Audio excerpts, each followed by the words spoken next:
So I'm going to cut to the chase. I want you to look me in the eye and tell me you don't want to end the streak. I want you to look me in the eye and tell me you don't want to end The Undertaker. Look me in the eye and tell me you don't need it. Look me in the eye and tell me you don't want it. I want you to look me in the eye and tell me no. Look me in the eye.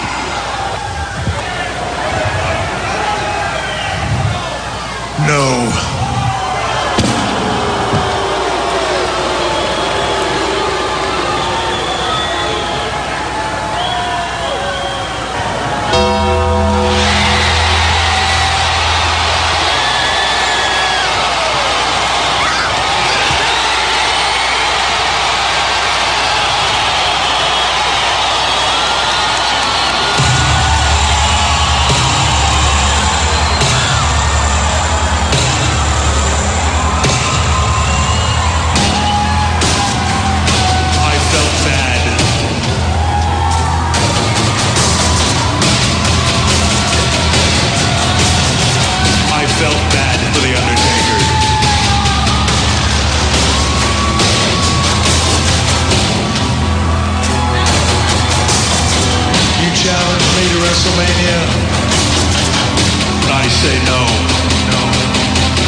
WBCB presents Pro Wrestling Weekly. Tell me he didn't just say that. Call in with a question or comment at 215-949-3232 or 888-922-2149. The Tower of Power, too sweet to be sour, funky like a monkey, holy yeah. And now, here's your host of Pro Wrestling Weekly, Faran Derry. It doesn't matter what your name is! Really? Yeah! Hello and welcome to Pro Wrestling Weekly here on 1490 WBCB and online at WBCB1490.com. Faran Derry here with you. Another edition of Pro Wrestling Weekly and a ton of stuff to talk about. Of course, over the course of this hour, we've got the results of TNA's Against All Odds pay-per-view and the fallout for that as we lead our way to Victory Road 1 month from today. And, of course, in about 30... Oh, gosh, I can't do math all that well. About, 32 hours? Well, I'll go figure that out over the break. I'm sure I'll get corrected for that. But, of course, we've got WWE's pay-per-view. That's right.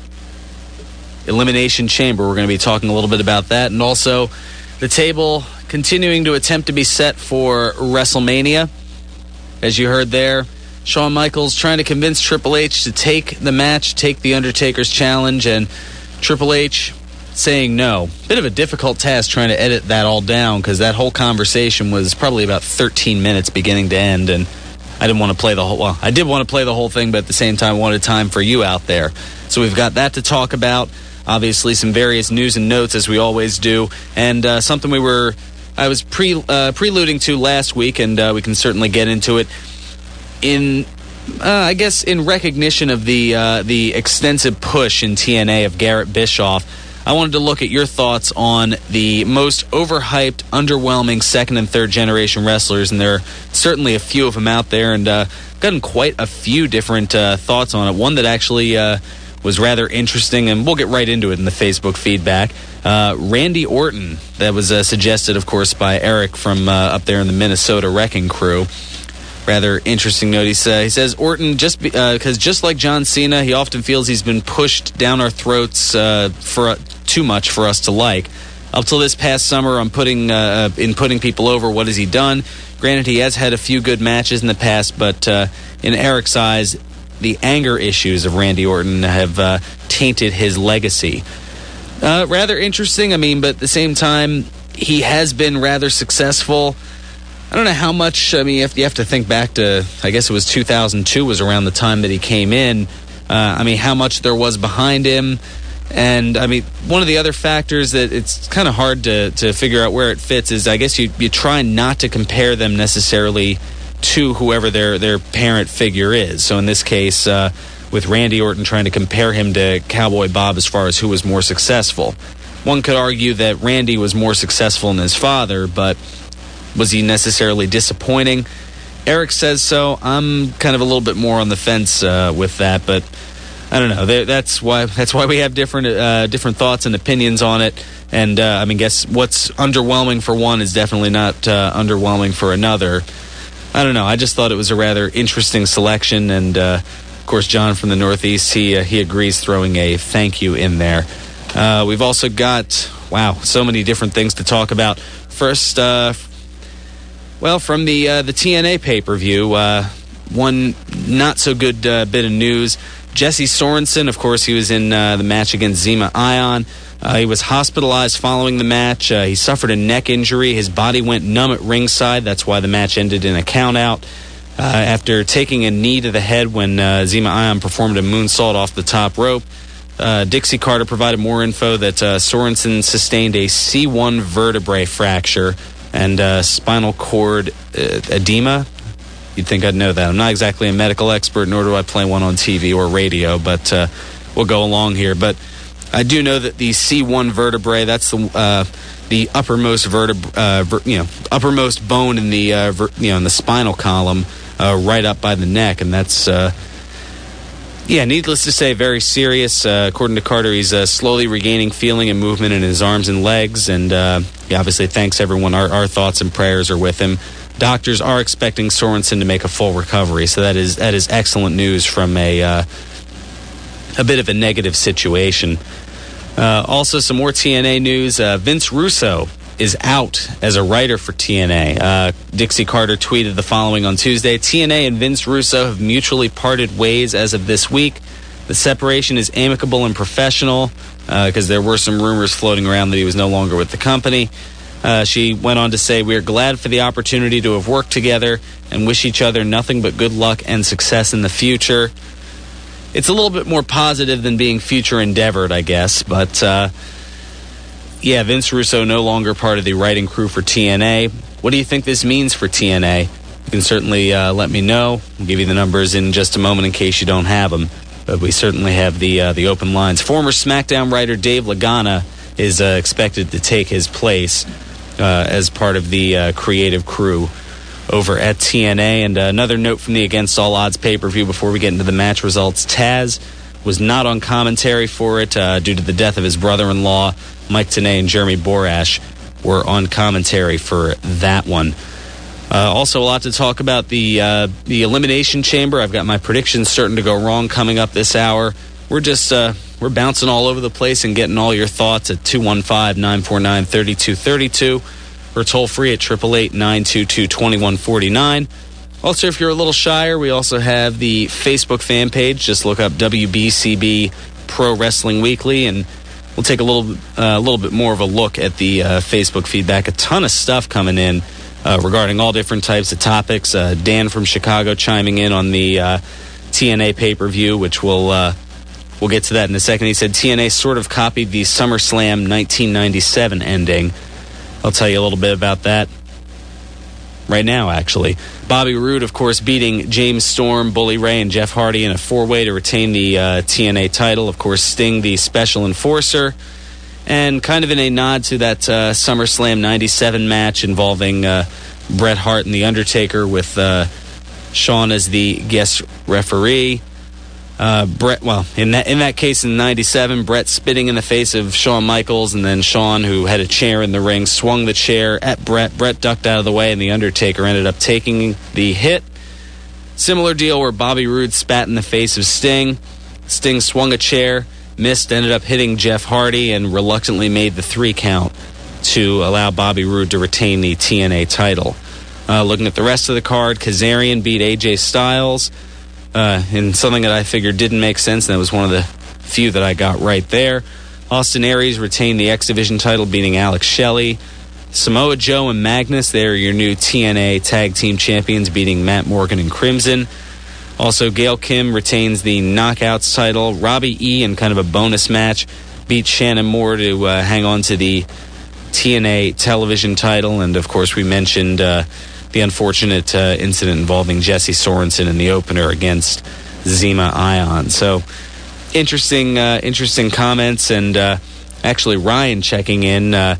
He apologizes for not having the opportunity to catch the show and lately over the last couple of weeks. And you do know, Ryan, I did mention it on the Facebook page, you can check out archives of the show at YouTube.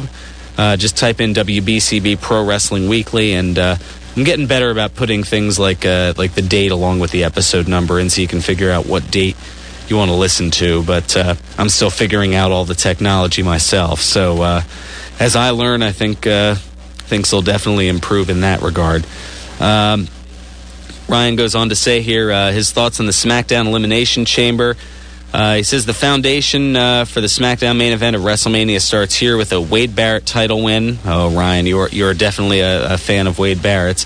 Leading to 2 matches, Sheamus facing Wade and possibly an Orton-Bryan match again. Now, of course, he posted this before the other notable note of the week.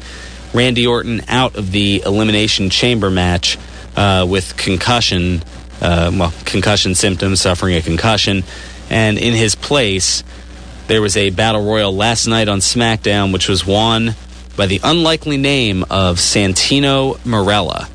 That's right, Santino Marella is now going to be in the Elimination Chamber match along with Cody Rhodes, Wade Barrett, The Big Show, The Great Khali, and Daniel Bryan, all challenging for the World Championship over on SmackDown. A bit of a curious pick, and I don't know, it's a bit of a head scratcher, but I definitely want to get all of your takes on that. Ryan goes on saying the real twist will most likely be HBK. In his opinion, screwing Triple H. Of course, if that match is to be set, but it looks like we've got a journey to get there. You know, where does Shawn go at this point?